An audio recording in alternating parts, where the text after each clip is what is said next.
Hello everyone, সবাই কেমন আছো? আশা করি ভালো আছো। আমিও ভালো আছি, কিন্তু মনের দিক থেকে ভালো নেই। আমি অন্য দিনের মতন আজও ভগবানকে সেবা দিয়েছি। সেবা দেওয়ার 5 মিনিট পরে আমার দেশের বাড়ি থেকে ফোন এসছে যে আমাদের দেশের বাড়ি একজন মারা গেছে। মৃতদেহ দাহ না করলে ছোঁচ হয় না। ওই জন্য আমি তাড়াতাড়ি ঠাকুরঘরের সব কাজবাজ সেরে নিচ্ছি, কারণ 10 দিন এখন পূজা দিতে পারবো না।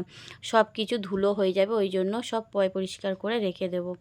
এদিকে দেখো, কালকে আমি বাজারে গেছিলাম। বাজার থেকে অনেক কিছু এনেছি, কিন্তু সেইগুলো গুছানো হয়ে ওঠেনি। আর ভাবলাম আজকে গুছিয়ে রাখবো, কিন্তু হট করে এই খবরটা শুনে আমি অন্য কাজ ফেলে ঠাকুরঘরেই সব চলে এসেছি। দেখো না, বাজারে গিয়ে কত কী নিয়ে এসেছিলাম। এদিকে এনেছিলাম গোপালের জন্য গজা, সোমপাপড়ি, বিস্কুট, খেজুর।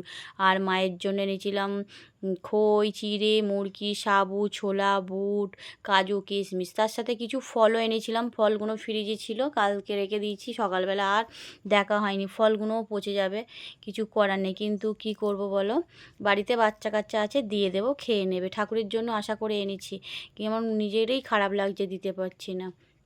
অন্য দিনে আমি গোপালের পুজো দেই, সেগুলো তোমাদের সাথে শেয়ার করি, কিন্তু এই 10টা দিন আর করতে পারবো না। কথা বলতে বলতে অনেক কথাই হয়ে গেল। সবাই ভালো থাকবেন, সুস্থ থাকবেন।